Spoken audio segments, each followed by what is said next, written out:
Back out in the garage tonight. Decided I'm going to make a video on these Nerf bars.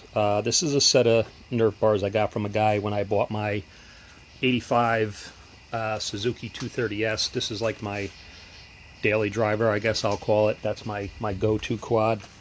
But anyhow, when I bought that from the guy, he threw these in. They're vintage 1980s. You could buy these, you know, back at that time when they had first come out. I don't think it was a dealer option, but I think they're made by DG. You might even still be able to get them today, but they're far few and in between. But anyhow, I got this set from that guy. These would have obviously been on one of the blue and white 230Ss that they had back then, so they won't exactly match the orange and black scheme on mine. So my plan for these is, you can see I got the webbing on this one off already. I'm going to clean these up and sand them down, get them prepped for paint. I'm going to paint the frames an orange color. It's the same orange color that I used. These are the parts I got wrapped up for the 230E that we're restoring. But that's like the original orange color that was on the 230E. So anyhow, I thought that would look good on these and it would match better. And the webbing's blue, so what I'm going to try to do with the webbing is I'm going to try to dye them. And I'm doing one of these at a time for a couple different reasons. One is I don't want to take all the webbing off of both of them, because you can see how that goes in, goes through the top one, back through the middle one, back out. I mean, I took pictures of it, but I don't want to take them both apart and then not have something to reference when I got to put those webs back on. So anyhow, that's why I'm going to do one at a time. This one here I started sanding. I'm going to sand it down, get all the rust off. But like I said, they're really not in bad shape. A little bit of curb rash. Then what I'll do is I'd like to sandblast them, but I'm not going to take the extra time to do that. But I am going to sand them down really well. And any bare metal I end up with, I'm going to use some self-etching primer. And then we'll spray these that orange color. And to get back to my train of thought, the webs I'm gonna try to dye them. I'm gonna try to dye them black. So I'll show you that in a minute. That's up at the house. But I got this RIT black dye. You can get it anywhere, any of the craft stores, Walmarts. So anyhow, I'm gonna try to dye them. The one that I took off of here yesterday, I put through the washer with some towels that I had to wash anyway. So I put that through there to get it nice and clean. Let it dry overnight. So I'm going to go ahead and try to dye that one, see if it comes out. If it comes out good, you know, obviously we'll do the next one. That's the webbing that I sent through the washing machine. You can see it actually came pretty clean. It's too bad I didn't want to keep it blue and white, because they look pretty good. But anyhow, that's the difference after the wash. That's the dye I'm going to use. The instructions basically say use 4 ounces with 3 gallons of hot water. They say if you want a darker, more richer color, obviously the more dye the better. So what I have here is, I have a old bucket I had, one of those old containers, but kind of had a crack on the bottom of it, so I was afraid it was going to leak. So I lined this with a garbage bag, and it seems to be holding. And basically I put 2 gallons of hot tap water in there, so you see the steam coming off of that. It's probably about 120 degrees. They say use as hot as water as the fabric you're trying to dye can handle. So anyway, that's hot tap water. I'm assuming that's enough.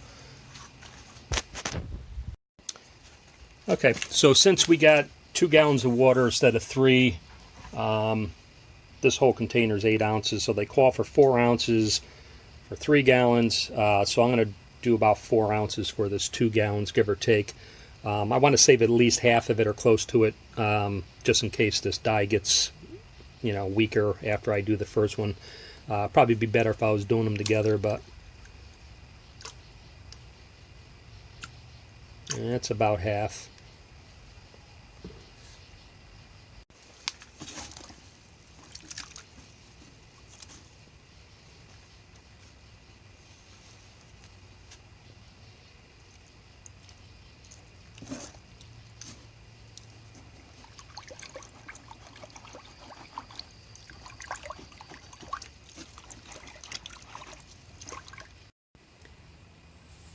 Okay, it also said to add 1 tablespoon of liquid dish detergent, so we're going to do that. Not sure what that's supposed to do, but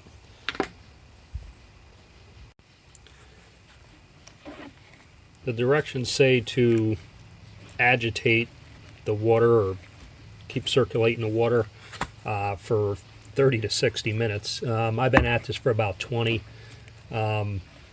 Probably just going to do it for a couple more minutes, and then I'm going to let it sit probably for an hour. Even though they say after the 30 to 60 minutes, at that point they say you can take it out and start rinsing it. I don't know how that's coming out on the camera, but it's getting pretty black already. But it certainly can't hurt. I wouldn't think to let it sit in here for, you know, another good hour or whatever and let it absorb that up. So far so good.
Alright, so I'm getting ready to paint the Nerf bar here. This is the paint I decided to use. It's VHT paint, good paint if you know the product.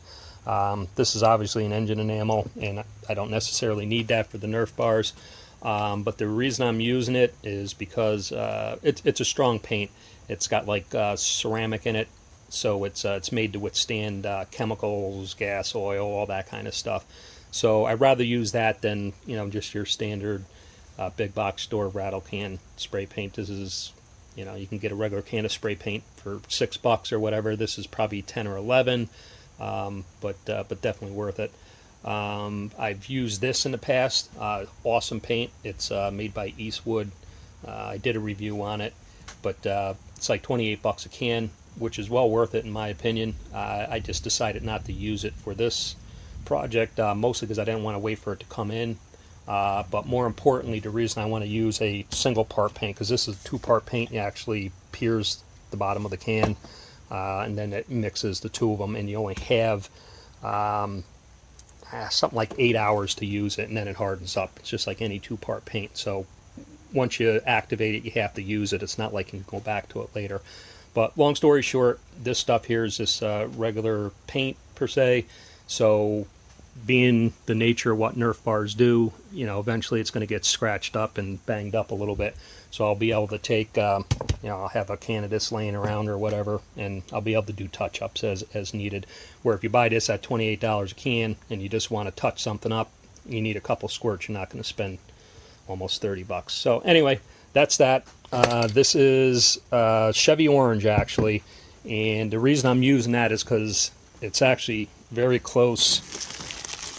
That's actually the Chevy Orange that I used from the Eastwood product. And these are the parts for the Suzuki 230E that we're doing. I got them all bubble wrapped, but it's very, very close to the original orange color that came on these Suzukis, so it works out good.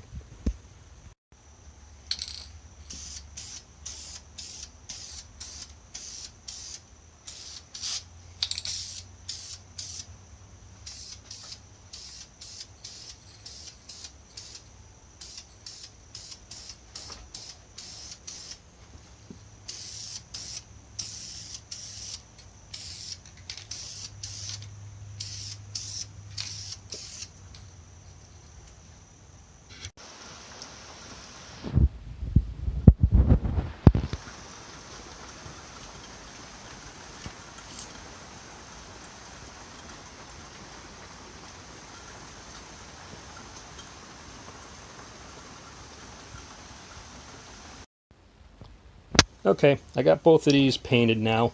Originally, I was going to do one at a time, so I'd know how the webbing went back in, but I took plenty of pictures, so I'm not really too concerned about that. It's not rocket science by any means, so I decided to go ahead and get both of them completely painted, and now I'm going to go ahead and bake the paint on.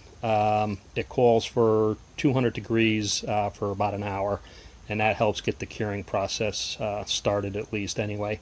So I'm going to go ahead and bake these, and we'll go from there. Okay, we're getting ready to put the webbing back on the rails now. Basically, you're going to go through the bottom, or the first slot, over the middle slot, and then back through the top slot. So once you're on the other side, it's going to look like this. You gotta get yourself a little bit of slack. Then you're going to go through the center hole, and then you're going to come back out through the bottom hole. That's going to get a little tricky, so I'm going to get the tripod out so I can demonstrate that. So the trick to these, to get these through the last loop, again, you're going to go through this one here, and then through that one there. And once you get on the other side here, now you're going to want to go through your middle one. So now the hardest part is obviously now you got to come back through this guy right here, and it's already got the strap going through once, so that's the toughest one. But what you're going to want to do is when you try to push this one back through, just get the corner through. I don't know if you can see that right there. Don't try to push the whole thing straight through because you'll be fighting it. Just get one corner through, get yourself a pair of needle nose pliers, grab a hold of that corner, and then you can pull it right in. And that's it. Then you can pull on that and it'll tighten right up. So, you know, now this guy's, every one of them's in. It's a little bit loose and floppy, but now you can take, you know, one at a time and we can start cinching them up and get it nice and straight. Alright, so there's one of them all set. I still got to go ahead and do the other one yet. Then once I get this one all set, then we'll get them mounted on there and we'll see what it looks like. So there's the Nerf bars all done. I think they came out pretty decent. Look good with the orange paint. Straps dyed black. More of a navy blue, I guess they came out, but definitely a lot darker than they were like a real light blue.